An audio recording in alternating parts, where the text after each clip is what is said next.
তাই আমি অনেক চিন্তা ভাবনা করে ঠিক করেছি তোদের 7 জনকে শিয়াল পণ্ডিতের পাঠশালায় পড়ালেখা করতে দিয়ে আসব। সেখানে তোরা খুব ভালো করে লেখাপড়া শিখবি, চালাক চতুর হবি, ভালো মন্দ বুঝতে শিখবি। এটাই তোদের জন্য ভালো হবে। চল, কাল সকালে তোদের 7 জনকে শিয়াল পণ্ডিতের পাঠশালায় দিয়ে আসি।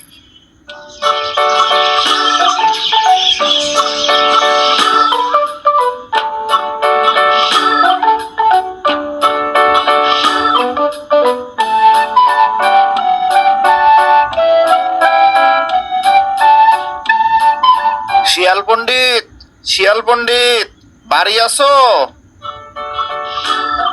কে এলো এত সকালে? যাই গিয়ে দেখে আসি। কি ভাই, কি মনে করে? ভাই, এই আমার ছেলে 7টাকে তোমার কাছে এনেছি। মূর্খ হলে করে খেতে পারবে না, তাই তুমি যদি এদেরকে একটু লেখাপড়া শিখিয়ে দাও। সে আর বলতে, আমি যত বড় পণ্ডিত, 7 দিনে 7 জনকে পড়িয়ে পণ্ডিত বানিয়ে দেব। তুমি কোনো চিন্তা করো না। তুমি তোমার ওই 7টা ছানাকে আমার এখানে রেখে যাও। তোমার কথা শুনে আমি খুব খুশি হলাম।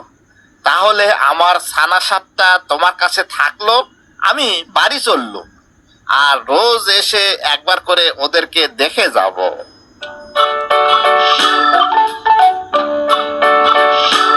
আজকে আমি একজনকে পড়াবো, দেখি একজন আমার সাথে আসো।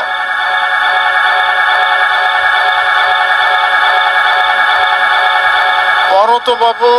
কানা খানা গানা ঘানা, কেমন লাগে কুমির ছানা। কানা খানা গানা ঘানা, কেমন লাগে কুমির ছানা।